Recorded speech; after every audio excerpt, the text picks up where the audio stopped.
శ్రీమద్ రామాయణ పారాయణం అయోధ్యాకాండ. శ్రీరాఘవం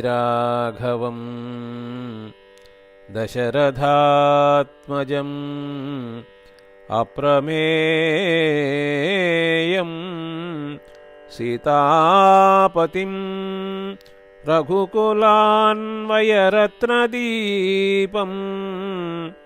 ఆజానుబాహుం అరవిందదళాయతాక్షం రామం నిశాచర వినాశకరం నమామి. గోష్పదీకృతవారాసిం మశకీకృతరాక్షసం రామాయణ మహామాలారత్నం వందే అనిలాత్మజం. కూజంతం రామ రామేతి మధురం మధురాక్షరం ఆరుహ్య కవితాశాఖాం వందే వాల్మీకికోకిలం.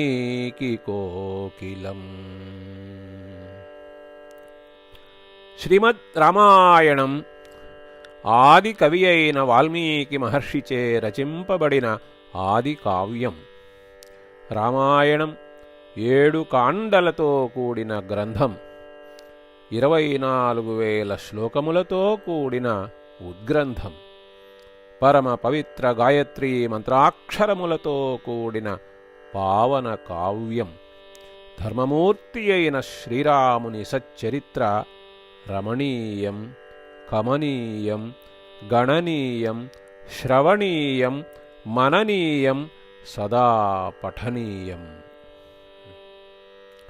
శ్రీరామచంద్రుడు గుణవంతుడు, శక్తిమంతుడు, ధర్మవేత్త, కృతజ్ఞుడు, సత్యాన్నే మాట్లాడేవాడు, దృఢమైన వ్రతం కలవాడు, సచ్చరిత్రతో సకల ప్రాణుల మేలును సదా కోరుకునేవాడు, విద్వాంసుడు, సమర్థుడు, జగన్మోహన రూపవంతుడు, వీరుడు, కోపాన్ని జయించినవాడు, గొప్ప తేజస్సు కలవాడు, అసూయాద్వేషాలు లేనివాడు, యుద్ధరంగంలో కోపదృష్టితోనే దేవతలను కూడా భయపెట్టగలిగినవాడు అని నారద మహర్షిచే కీర్తింపబడిన మహాత్ముడు.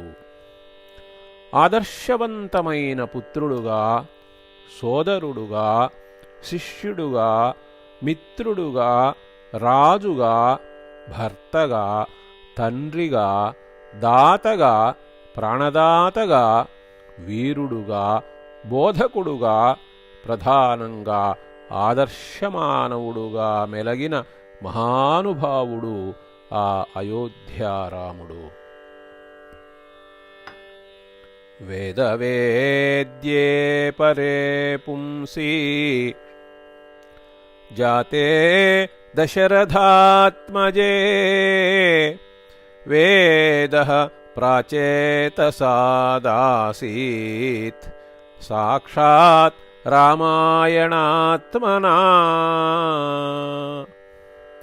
అనే సుప్రసిద్ధమైన శ్లోకం ద్వారా వేదముల ద్వారా ఎరుగబడెడివాడు పురుషోత్తముడు అగు విష్ణుమూర్తి దశరథ మహారాజునకు కుమారుడుగా అవతరించగా, ఆ వేదమే ప్రచేతసుని కుమారుడైన వాల్మీకి మహర్షిచే శ్రీరాముని సచ్చరిత్రగా రామాయణంగా రచింపబడింది అనేది లోకవిదితము. చరితం రఘునాథస్య శతకోటి ప్రవిస్తరం ఏకైకమక్షరం ప్రోక్తం మహాపాతకనాశనం.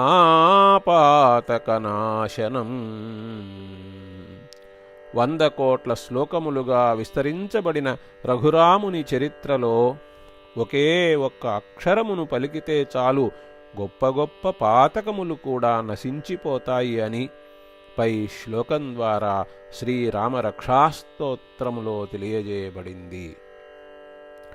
రాశబ్దోచ్చారమాత్రేణ ముఖాన్నిర్యాంతి పాతకాః పునః ప్రవేశభీత్యా చ మకారస్తు కవాటవత్ అనే శ్లోకం ద్వారా రామనామంలో మొదటి ఉన్న రా అనే అక్షరాన్ని పలికితే మనలోని దోషాలన్నీ నోటి ద్వారా బయటకు వెళ్ళిపోతాయి.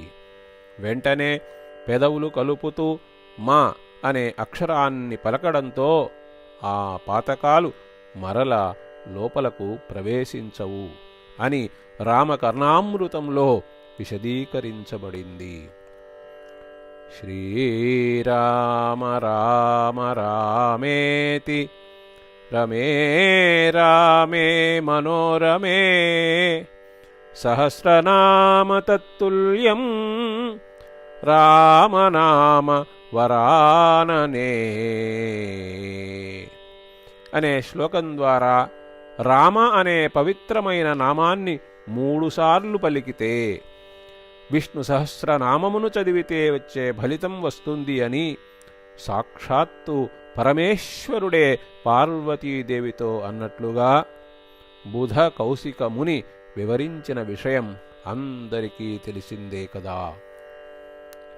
శ్రీరామ ప్రాతిపదికం అవశేనాపి సంగృణన్ ముక్తిం ప్రాప్నోతి మనుజః కిం పునః బుద్ధిపూర్వకం.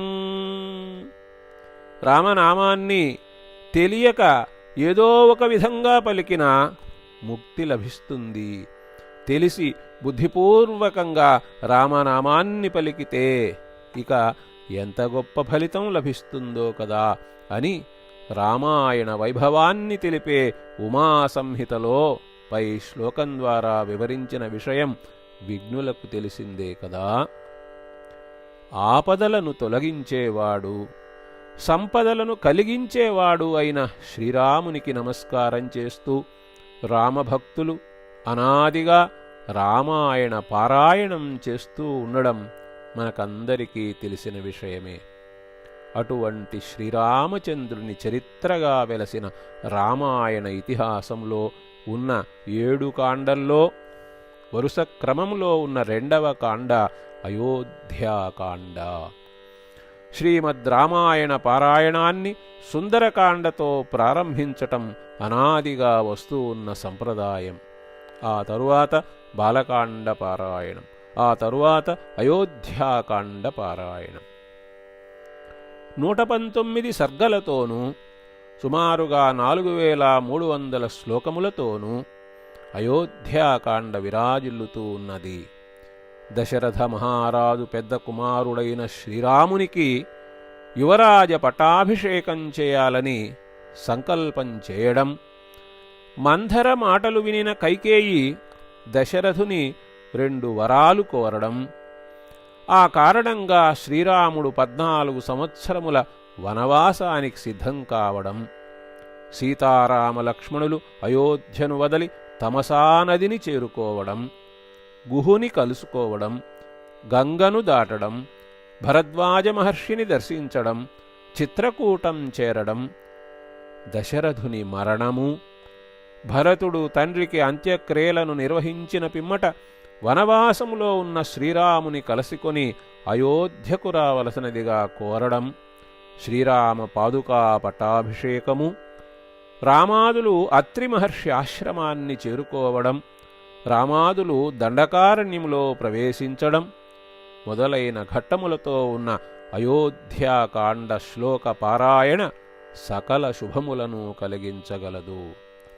కష్టాలు తొలగడానికి, కార్యసిద్ధి కలగడానికి రామాయణ పారాయణాన్ని తాను చేస్తూ ఇతరుల చేత కూడా ఈ మహత్తరమైన శ్రీమద్ రామాయణ పారాయణం చేయించాలి అని సంకల్పించిన రామభక్తులు అమెరికా వాస్తవ్యులు అయిన శ్రీ అడవికొలను వెంకట్ వెంకటేశ్వరరావు గారు, శ్రీమతి జ్యోత్స్న పుణ్య దంపతుల పుత్రరత్నం శ్రీ అడవికొలను రోహిత్ చక్రపాణి గారు, తన పితామహులు డాక్టర్ అడవికొలను చక్రపాణి శ్రీమతి కల్పవల్లి గార్ల స్మారకార్థం మరియు తన మాతామహులు శ్రీ సరస్వతి వెంకటరామయ్య శ్రీమతి లక్ష్మీ గార్ల స్మారకార్థం శ్రీమద్ రామాయణం పారాయణం ఆడియో సీడీలను అనగా ధ్వని ముద్రణ సీడీలను సిద్ధం చేయడానికి సంపూర్ణ సహాయ సహకారములను అందజేసి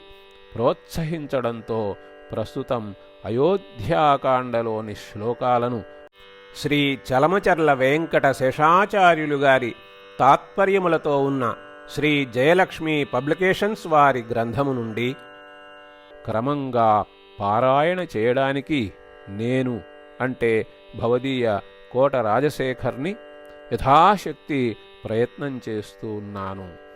పరమ పవిత్రమైన ఈ అయోధ్యాకాండ శ్లోకములను వింటూ ఉన్న మీరు కూడా నాతో పాటు రామాయణ పారాయణం చేయగలరని ఆశిస్తూ ఉన్నాను.